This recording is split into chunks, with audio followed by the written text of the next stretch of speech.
রাজশাহীর তানোরে গভীর নলকূপে পড়ে যাওয়া শিশু সাজিদকে এখনও উদ্ধার করা সম্ভব হয়নি।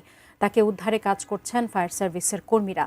ঘটনাস্থল থেকে সর্বশেষ খবর জানাতে যুক্ত হচ্ছেন প্রতিনিধি বুলবুল হাবিব। বুলবুল হাবিব, আপনি তো আছেন সেখানে সকাল থেকে। এই মুহূর্তে ফায়ার সার্ভিসের কার্যক্রম কেমন দেখতে পাচ্ছেন বা তাদের সাথে কথা বলে জানতে পেরেছেন কিনা, কি অবস্থা?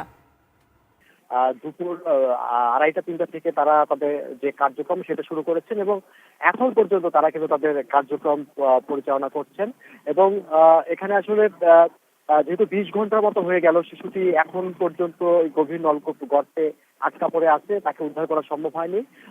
প্রথম অবস্থায় ফায়ার সার্ভিসের কর্মীরা সিদ্ধান্ত নিয়েছিলেন যে গভীর নলকূপের যেহেতু মুখটা আসলে চওড়া মাত্র 8 ইঞ্চির মতো, ফলে তারা পাশে একটা 35 ফুট গভীর খনন করেছিলেন। সেই খনন থেকে তারা নিচের দিকে ওই গভীর নলকূপের যে গর্ত সেখানে সুড়ঙ্গ করেও দেখেছেন যে 35 ফিট